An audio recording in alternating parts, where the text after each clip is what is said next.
सिंध भर में ड्रोन उड़ाने पर पाबंदी आए। सिंध हुकूमत ने अमन अमान की सूरत हाल को यकीनी बनाने के लिए सूबे भर में 60 रोज़ के लिए दफ़ा 144 नाफिज करके पाबंदी आयद कर दी है। महकमे दाखिला सिंध ने नोटिफिकेशन भी जारी कर दिया है। आपको अपडेट कर रहे हैं। सिंध भर में ड्रोन उड़ाने पर पाबंदी आयद। सिंध हुकूमत ने अमन अमान की सूरत हाल को यकीनी बनाने के लिए सूबे भर में 60 रोज़ के लिए दफ़ा 144 नाफिज करके पाबंदी आयद कर दी है। महकमा दाखिला सिंध ने नोटिफिकेशन भी जारी कर दिया है। सिंध भर में ड्रोन उड़ाने पर पाबंदी आयद कर दी गई है, जबकि महकमा दाखिला के मुताबिक सूबे भर में दफ़ा 144 नाफिज कर दी गई है और खिलाफ वर्जी पर सख्त कार्रवाई होगी। महकमा दाखिला सिंध ने पाबंदी का नोटिफिकेशन जारी कर दिया है। दफ़ा 144 60 रोज़ के लिए लगाई गई है और अमन अमान यकीनी बनाने के लिए ये फैसला किया गया है महकमा दाखिला की जानिब से। आपको अपडेट कर रहे हैं। सिंध भर में ड्रोन उड़ाने पर पाबंदी आयद कर दी गई है। सिंध हुकूमत ने अमन अमान की सूरत हाल को यकीनी बनाने के लिए सूबे भर में 60 रोज़ के लिए दफ़ा 144 नाफिज करके पाबंदी आयद कर दी है। महकमा दाखिला सिंध ने नोटिफिकेशन भी जारी कर दिया है। सिंध भर में ड्रोन उड़ाने पर पाबंदी आयद कर दी गई है। दफ़ा 144 भी नाफिज कर दी गई है। महकमा दाखिला खिलाफ वर्जी पर सख्त कार्रवाई होगी। महकमा दाखिला सिंध ने पाबंदी का नोटिफिकेशन भी जारी कर दिया है। अमन व अमान यकीनी बनाने के लिए फैसला किया गया है। महकमा दाखिला का ऐसा कहना था। तो आपको बताएं कि सिंध भर में ड्रोन उड़ाने पर पाबंदी आयद कर दी गई है। महकमा दाखिला की जानिब से ये फैसला लिया गया है और 60 रोज़ के लिए दफ़ा 144 का नफाज भी कर दिया गया है। महकमा दाखिला सिंध ने बाकायदा नोटिफिकेशन भी जारी कर दिया है। सिंध भर में ड्रोन उड़ाने पर पाबंदी आयद कर दी गई है। सूबे भर में दफ़ा 144 भी नाफिज हो गई है। महकमा दाखिला का खिलाफ वर्जी पर सख्त कार्रवाई का हुक्म भी जारी किया गया है। महकमा दाखिला सिंध ने पाबंदी का नोटिफिकेशन भी जारी कर दिया। दफ़ा 144 60 रोज़ के लिए लगाई गई है। आपको अपडेट कर रहे हैं। सिंध भर में ड्रोन उड़ाने पर पाबंदी आयद कर दी गई है। सिंध हुकूमत ने अमन अमान की सूरत हाल को यकीनी बनाने के लिए सूबे भर में 60 रोज़ के लिए दफ़ा 144 नाफिज करके पाबंदी आयद कर दी है। महकमा दाखिला सिंध ने नोटिफिकेशन भी जारी कर दिया है। जी बिल्कुल, आपको बताएं कि महकमा दाखिला सिंध ने पाबंदी का नोटिफिकेशन जारी कर दिया है। सूबे भर में दफ़ा 144 नाफिज कर दी गई है और ये 60 रोज़ के लिए दफ़ा 144 का नफाज किया गया है। सिंध भर में ड्रोन उड़ाने पर पाबंदी आयद कर दी गई है और खिलाफ वर्जी पर सख्त कार्रवाई का इंदिया भी दिया जाएगा और अमन अमान यकीनी बनाने के लिए फैसला किया गया है। दफ़ा 144 60 रोज़ के लिए लगाई गई है।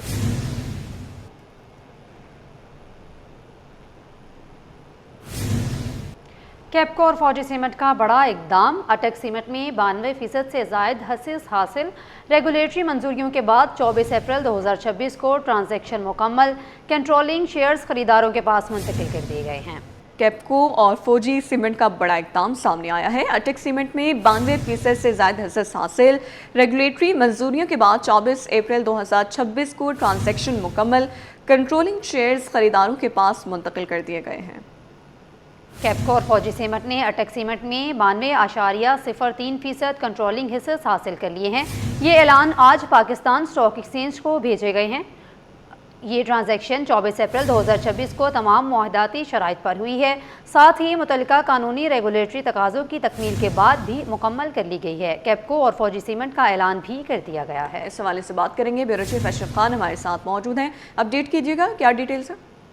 देखा जाए कैपको और फौजी सीमेंट ने जो अटक सीमेंट में 92.03% कंट्रोल हिस्से हासिल कर लिए हैं। ये ऐलान आज पाकिस्तान स्टॉक एक्सचेंज को भेजे गए नोटिस में किया गया है। ये ट्रांजैक्शन 24 अप्रैल 2026 को तमाम मुआहदाती शराइत पर हुआ है और साथ ही मुतल्लिका कानूनी रेगुलेटरी तकाज़ों की तकमील के बाद मुकम्मल कर ली गई है। कैपको और फौजी सीमेंट का ऐलान, जिसमें सिक्योरिटीज एक्ट 2015 और लिस्टेड कंपनीज रेगुलेशन 2017 के तहत लाजमी टेंडर ऑफर भी शामिल है और 26 फरवरी में कंपटीशन कमीशन ऑफ पाकिस्तान ने दोनों कंपनियों की जानिब से अटक सीमेंट पाकिस्तान लिमिटेड की मौजूदा उसूल की मंजूरी दी थी। ये मंजूरी कंपटीशन एक्ट 2010 के तहत फ्रोजन 1 स्टेटमेंट के बाद दी गई है। जी ठीक है, अशरफ खान आगाह करे थे, बहुत शुक्रिया। धाबीजी से फोरबे को मुकम्मल पंपिंग बहाल। फोरबे के मुकाम पर 10 मरकजी लाइनों की मदद से पानी पहुंचाया जाता है।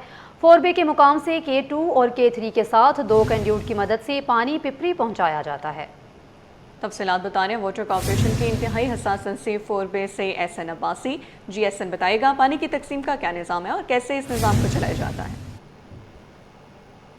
जी बिल्कुल, इस वक्त हम वाटर कॉरपोरेशन की एक इंतहाई अहम तनसीब पर मौजूद है जिसे 4बे के नाम से पहचाना जाता है। वाटर कॉरपोरेशन का ये बल्क का सिस्टम है जो कि धाबी जी से 530 MGD पानी जो है वो कराची शहर को फराहम करता है। यहाँ पे तमाम धाबी जी से पंप होने वाली 10 की 10 जो लाइनें हैं वो अपना पानी यहाँ पे गिराती हैं और जिसको K2 और K3 और दीगर चैनल्स की मदद से जो है वो कराची शहर में सप्लाई किया जाता है। इस वक्त देखा जाता है कि लाइन नंबर 5 की इंटरकनेक्शन के बाद ये वो लाइन नंबर 5 है जो आई रोज़ फटती थी, लेकिन उसके बाद जैसे ही इस 4.5 किलोमीटर की नई लाइन को डाला गया और उसके बाद इस लाइन की तामीर के बाद मुकम्मल तौर पे पानी इस लाइन से बहाल कर दिया गया है। और मैं 4बे के मुकाम पे वाटर कॉरपोरेशन के मौजूद हूँ जहाँ पे पानी धाबी जी पंपिंग स्टेशन से मामूल के मुताबिक कराची शहर को फराम किया जा रहा है। अब्दुल कादिर शेख हमारे साथ मौजूद हैं, उनसे इस 4बे के हवाले से तफसीलात जान लेते हैं कि सर बताइएगा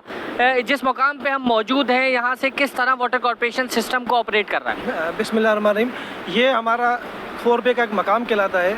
अगर आप सामने देखेंगे तो यहाँ से 4 किलोमीटर 4.5 किलोमीटर की दूरी पे हमारी धाबी जी पंपिंग स्टेशन है जहाँ से 10 लाइनों के ज़रिए हम पानी पंप करते हैं और पंपिंग करने के बाद ये 212 फीट की हाइट पे हाई पॉइंट कहलाता है 4बे, वहाँ पे पानी हमारा पंपिंग के थ्रू इस मकाम पे आता है। ये आप मेरे अकब के अंदर पानी भी देख रहे हैं कि जो 10 लाइनों से पानी आ रहा है वो greater Karachi K2 K3 pump house से जो भी पानी पंप होता है इस मकाम पर आता है। इसके बाद यहाँ पे जो हाई पॉइंट है यहाँ से बाय ग्रेविटी जो पानी है वो हम पिपरी और कराची शहर के अंदर पानी को सप्लाई करते हैं। उसके बाद हमारा जो निज़ाम है वहाँ से पिपरी पंपिंग स्टेशन से COD और पूरे कराची शहर के अंदर पानी का जो निज़ाम है वो इस तरीके से पानी सप्लाई किया जाता है। अल्हम्दुलिल्लाह हमारा जो काम था वहाँ पर धाबी जी पंपिंग स्टेशन पे जो वाल्व्स चेंज करने का जो था जो K2 पंप हाउस के अंदर वो मुकम्मल होने के बाद पानी की सप्लाई आप देख सकते हैं। और कराची की शहरियों को मैं ये बताना भी चाहता हूँ, दिखाना भी चाहता हूँ कि जो पानी की जो सप्लाई आर्जी तौर पे हमने मुअत्तल की, अल्हम्दुलिल्लाह गुज़श्ता रास्ते पानी की सप्लाई जो है वो बहाल हो चुकी है।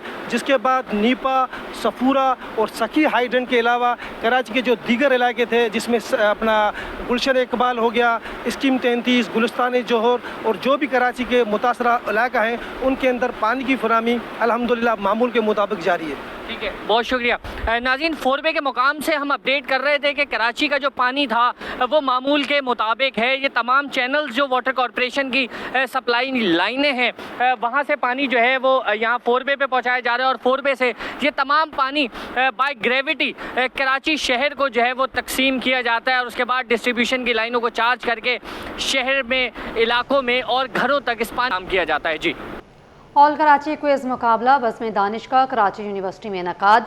इवेंट का मकसद नौजवानों में इल्म सीखने और सेहतमंद मुकाबले के रुझान को फ़रोग देना है। शहर भर से तलबा ने अपनी जहानत, इल्म और सलाहियतों का भरपूर मुजाहरा किया। मुंतज़मीन के मुताबिक मुकाबले के ज़रिए नौजवान नस्ल को तालीमी सरगर्मियों की जानिब राग़िब करना मकसूद है। मज़ीद जानते हैं हमारी नुमाइंदा राबिल सदीद से। आगाह कीजिए राबिल। जी बिल्कुल, देखिए तलबा की ज़हनी और अमली सलाहियतों को रोशनास कराने के लिए ऑल कराची क्विज़ कॉम्पिटिशन बज़्म दानिश का जो है वो कराची यूनिवर्सिटी में इनेकाद किया गया था और इस वक्त भी हमारे साथ कुछ तलबा मौजूद हैं यहाँ पे थोड़ी सी तफसीलात लेते हैं। मुझे ये बताइएगा कि आज जो ये कॉम्पिटिशन मुनाकिद किया गया है तलबा के लिए ये एक्टिविटीज़ कितनी ज़्यादा ज़रूरी है एज़ कम्पेयर टू केस जब स्टूडेंट लाइफ में हो? अच्छा, पढ़ाई के साथ साथ तलबा के लिए एक्टिविटीज़ बहुत ज़रूरी होती हैं बिकॉज इन एक्टिविटीज़ से जो तलबा का माइंड होता है बहुत ज़्यादा रिफ्रेशन हो जाता है। ठीक है, बिकॉज पढ़ाई का बोझ काफ़ी हद तक इतना ज़्यादा जो है वो सही नहीं होता।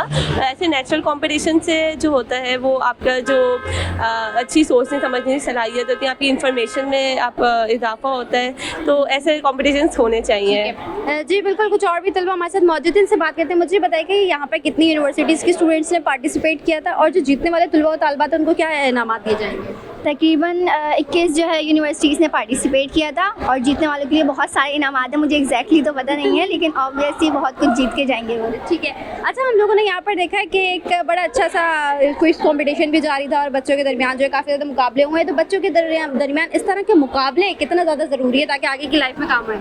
ऐसे मुकाबले होने चाहिए क्योंकि यही एक बंदे को इंस्पिरेशन देती है, कॉन्फिडेंस लेवल को बूस्ट अप करने के लिए। एक स्टूडेंट यूनिवर्सिटी में आता है ना तो वो समझता है मैं डिपार्टमेंट या अपने सब्जेक्ट तक महदूद हूँ, मगर इधर बहुत सी अपॉर्चुनिटीज़ है जिसको आप अवेल कर सकते हैं। कॉम्पिटिशन्स रखे जाते हैं उसमें किस तरह जो है वो अपना किरदार अदा करना है, किस तरह जो है पार्टिसिपेट करना है, और जब यहाँ पर जो जीतने वाले तलबा तलबात हैं उनमें इनामात भी तकसीम किया गया है, और जबकि मुख्तलिफ यूनिवर्सिटीज़ के किस यूनिवर्सिटीज़ की पार्टिसिपेंट ने जो है वो इस कॉम्पिटिशन में अपना हिस्सा लिया है। जी, सिंध हाई कोर्ट का माजूर अफराद के कोटे पर मुलाजमतों से मुतालिक अहम फैसला सामने आया है।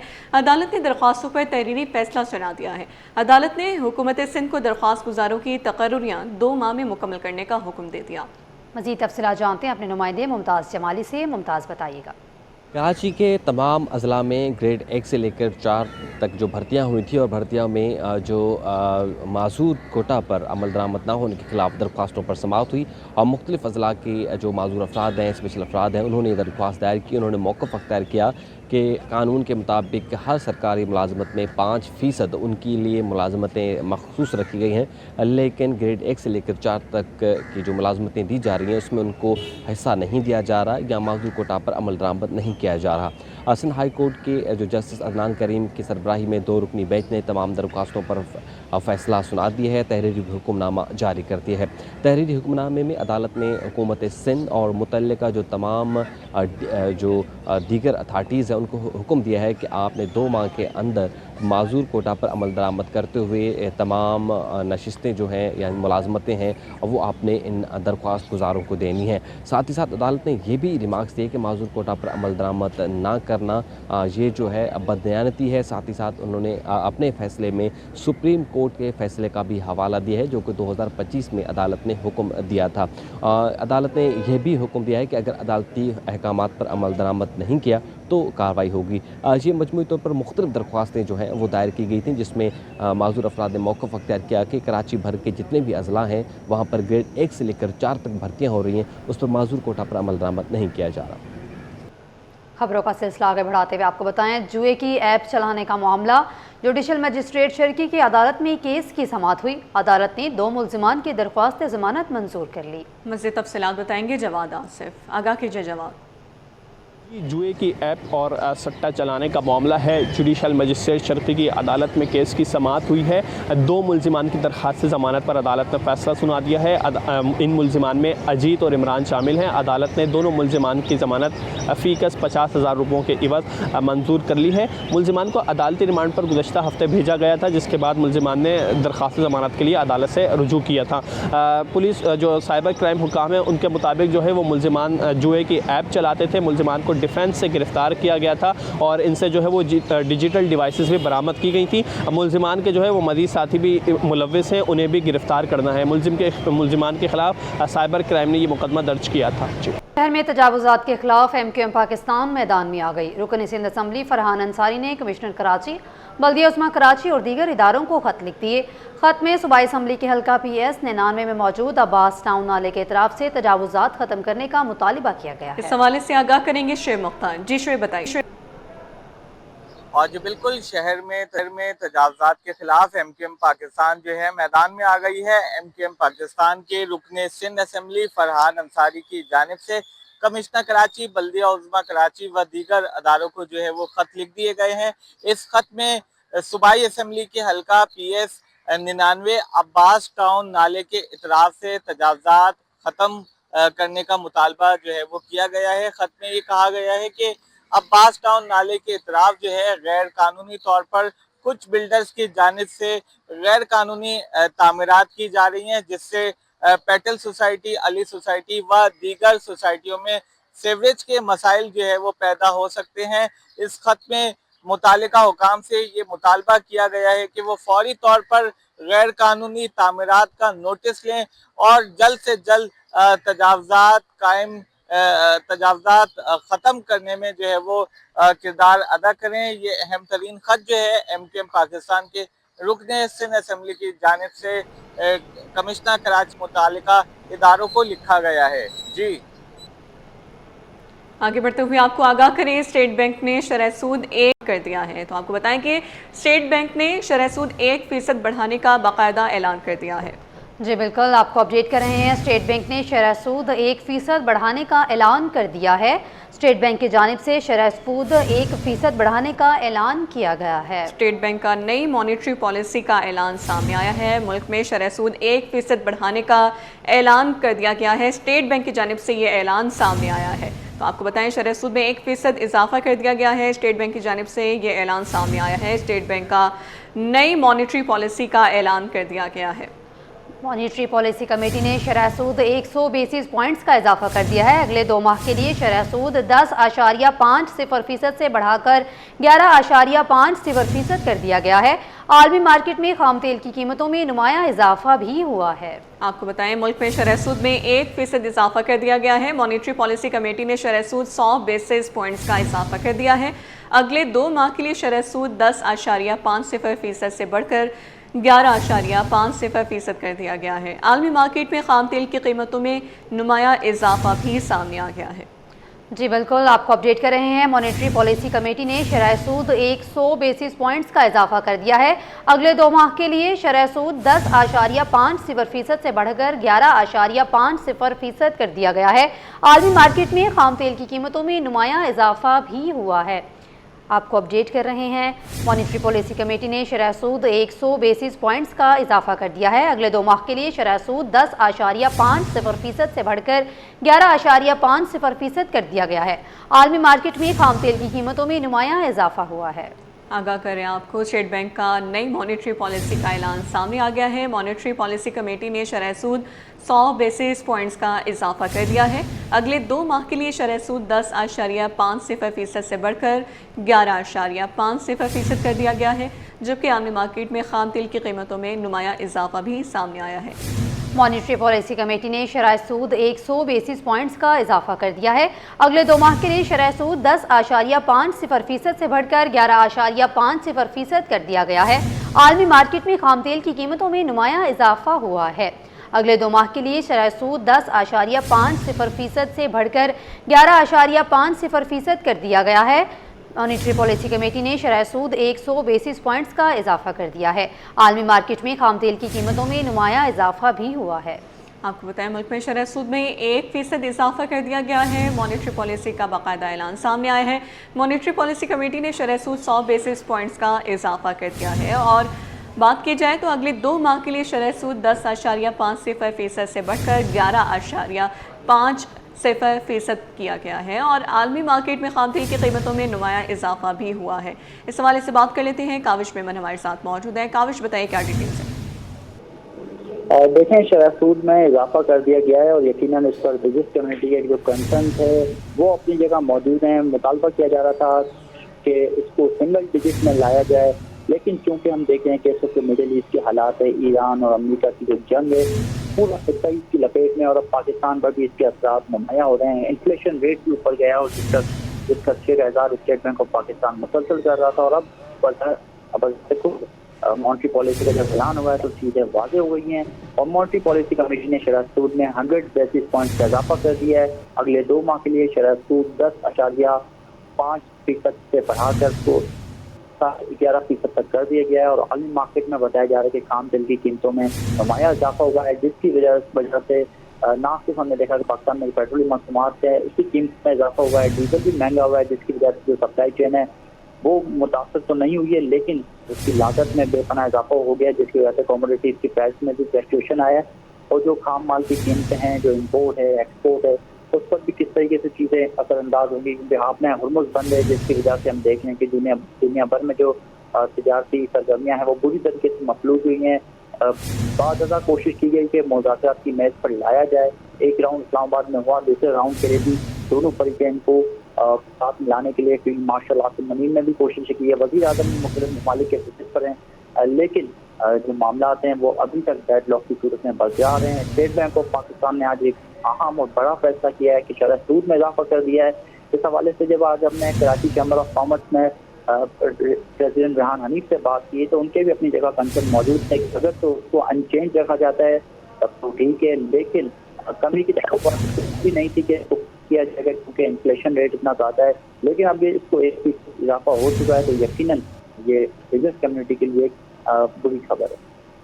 काबिश ये बताइएगा, जैसा कि शरह सूद में 100 बेसिस पॉइंट्स का इजाफा कर दिया गया है, इसके साथ साथ आलमी मार्केट में खाम तेल की कीमतों में भी नुमाया इजाफा हुआ है, तो इसका मुल्क की मईशत पर कितना असर मुरतब हो सकता है?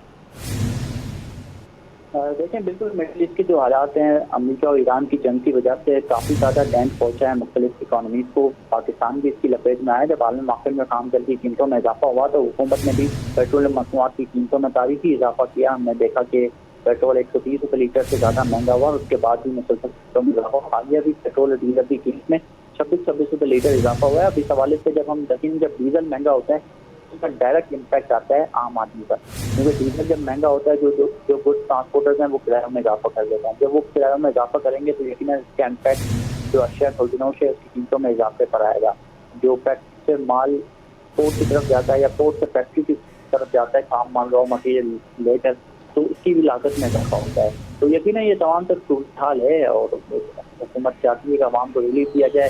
अब पाकिस्तान में जो पेट्रोलियम मसनूआत है या तेल है कि किसी किस्म की किल्लत तो पता नहीं हुई है, क्योंकि हुकूमत ने जो शायरी मुहिम लॉन्च की है उसके सिलसिले में लॉकडाउन और जो दीगर इक़दाम उठाए गए तो उससे यकीनन कहीं ना कहीं फ़ायदा ज़रूर पहुँचा है, लेकिन कीमतें हैं उसका एक इम्पैक्ट हुआ है, क्योंकि आलमी मार्केट में काम तेल की कीमत इजाफा हुआ है। और आज भी हम देखें कि जो WTI है या जो क्रूड ऑयल है उसकी कीमतों में मुसलसल इजाफा देखने में आ रहा है, और जिसकी वजह से देखेंगे इम्पोर्ट महंगे इम्पोर्ट कर रही है। यकीनन इम्पोर्ट बिल में भी इजाफा होगा, लेकिन जो आवाम है वो भी जो बाइक सवार हैं वो महंगा डलवा रहे हैं और जो डीजल की कीमत में इजाफा होगा उससे भी यकीनन लागत बढ़ गई है। काबिश ये बताइएगा, जैसा कि खाम तेल की कीमतों में इजाफा देखने में आया है, पाकिस्तान में भी इसके असरात मुरतब होंगे, पाकिस्तान में भी खाम तेल की कीमतों में इजाफा होगा, तो आने वाले वक्त भी कब तक जो है ये कीमतें इसी तरह बरकरार रहेगी, कब तक इनमें कमी वाक़ हो सकती है? देखिए, आपने हुर्मुज़ पर काफ़ी डिपेंड करती हैं चीज़ें, क्योंकि इस वक्त भी आपने हुर्मुज़ पर ईरान का कंट्रोल है और कहा जा रहा है कि उसको किसी जरूरत खोला नहीं जाएगा, बल्कि ईरान पर जो मुख्तलिफ किस्म के टैक्सेस भी लगा दिए कि वहाँ से गुजरने वाले जो जहाज हैं उनको टैक्स अदा करना पड़ेगा, ताकि जो ईरान की इकॉनमी है उनको तो फ़ायदा पहुँचेगा, लेकिन जो फ्री में वहाँ से गुजरते थे और अब जो एक्सटेंशन से पाबंदियाँ लगी हैं जिसकी वजह से इम्पैक्ट जरूर आया है। लेकिन वहीं दूसरी जानिब जो अमेरिका है उसने अपने हुर्मुज़ की बताया जा रहा है कि नाकाबंदी भी की है। तो दोनों ममालिक के दरमियान डेडलॉक अपनी जगह मौजूद है। इस्लामाबाद मरकज़ निगाह था कि दूसरे मुज़ाकरात को जो राउंड है वो भी वहाँ होगा। ईरान और जो अमेरिका है उनकी उन्होंने इस बात पर रजामंदी जाहिर की थी, लेकिन कुछ चीज़ों पर डेडलॉक थी जिसकी वजह से अभी मामला तातुल का शिकार है। अब इस मामले में देखिए, ये तो बुनियादी चीज़ है कि जब भी माल की कीमतों में इजाफा हुआ है तो उसका इम्पैक्ट पाकिस्तान में आया है। इसकी वजह ये है कि पाकिस्तान एक इम्पोर्ट बेस्ड कंट्री है, हम इम्पोर्ट करते हैं। अब जब इम्पोर्ट महंगा होगा तो यकीनन हुकूमत IMF की भी शराइत हैं, बाकी मामला भी है, तो हुकूमत बहुत ज़्यादा सब्सिडी नहीं दे सकती आवाम को। जी, काविश मेमन अपडेट कर रहे थे। काविश हमारे साथ ही रहेगा। इस पर बात करने के लिए साकिब फयाज मगू, सीनियर नायब सदर FPCCI ने हमें ज्वाइन किया है, उनसे जानते हैं। सर बताइएगा, स्टेट बैंक का सरय सूद में 1% इजाफे का ऐलान सामने आया है, क्या कहना है इस पर आपका? देखिए, हम तो ये एक्सपेक्ट कर रहे थे कि इसको मेंटेन किया जाएगा, क्योंकि हम लोग तो पहले ही जब 10.5% भी था तो हमारा यही मौक़िफ़ था कि इसको मज़ीद कम किया जाए। लेकिन बात वही है, क्योंकि अभी ये वक्ती तौर पे इन्फ्लेशन बढ़ी है और उसकी वजह भी सिर्फ फ्यूल प्राइसेस हैं, तो गवर्नमेंट को ये समझना चाहिए था कि अभी ये वक्ती तौर पे, क्योंकि ये जंगी हालात हैं तो फ्यूल की प्राइसेस बढ़ी हुई हैं, तो इन्फ्लेशन बढ़ी है, तो वो उसकी वजह से जो है वो उन्होंने इंटरेस्ट रेट को बढ़ा दिया कि जबकि अभी इसको कुछ महीनों के लिए होल्ड कर लेते अगर, तो हमारी फाइनेंशियल कॉस्ट नहीं बढ़ती। अब इस कॉस्ट बढ़ने की वजह से ये सारी कॉस्ट हमारी कॉस्ट ऑफ प्रोडक्शन में एक्सपोर्टेबल गुड्स हैं, वो भी इंटरनेशनल मार्केट में पहले ही इनकम्पिटिटिव हैं, तो उसके ऊपर भी इसके असर आएंगे। तो मैं समझता हूँ कि ये इन्फ्लेशन रेट जो बढ़ाया है, ये इन्होंने जो इंटरेस्ट रेट जो बढ़ाया है, उसमें जो है वो हमारी एक्सपोर्ट भी इसके ऊपर इफेक्ट होंगी और हमारी इकनॉमी के ऊपर भी इसका असर पड़ेगा। जी सर, ये बताइएगा, जैसा कि माहिरीन की जानिब से कहा जा रहा है कि शरह सूद में इजाफे की बड़ी वजह जो है वो मशरिक़ वस्ता जंग के बायस से पेट्रोलियम मसनूआत की कीमतों में भी इजाफा हुआ है, तो इस हवाले से आपको क्या लगता है आने वाले वक्त में मुल्क की मईशत पर इसका कितना असर मुरतब हो सकता है? देखिए, वही मैं कह रहा हूँ कि ये वक्ती तौर पे है, अभी एक जंगी हालात हैं, तो अगर ये फ्यूल की प्राइसेस बढ़ गई हैं तो इसमें एक अभी जो भी वक्ती तौर पे कोई अगर चीज़ हो रही होती है तो उसके ऊपर फैसला नहीं करना चाहिए। तो अगर ये गवर्नमेंट थोड़ा सा सब्र कर लेती है और उसको वो देखती कि कितना इन्फ्लेशन रेट बढ़ा है, फिर उसी हिसाब से अगर आगे इन्फ्लेशन रेट ये वो इंटरेस्ट रेट को बढ़ाती तो वो बेहतर होता। तो अभी जो है अभी ये मजीद अभी जो ये हालात हैं अब आगे क्या करवट देते हैं, अगर तो ये जो पीस स्टॉक चल रही है और वो हो जाता है मुआहिदा तो फ्यूल की प्राइसेस नीचे आ जाएंगे। तो जब फ्यूल की प्राइसेस तो आ जाएंगी ये नीचे, लेकिन जो इंटरेस्ट रेट है वो हमें ऑलरेडी उन्होंने 100 बेसिक पॉइंट ऊपर कर दिया, तो वो तो मेंटेन वो रहेगा और हमारी कॉस्ट ऊपर ही रहेगी। जी, साकिब फयाज मगू सीनियर नायब सदर FPCCI हमारे साथ मौजूद थे, आपका शुक्रिया। काविश मेमन भी हमें अपडेट कर रहे थे, आपका भी शुक्रिया। न्यूज़ स्टूडियो से तलबा के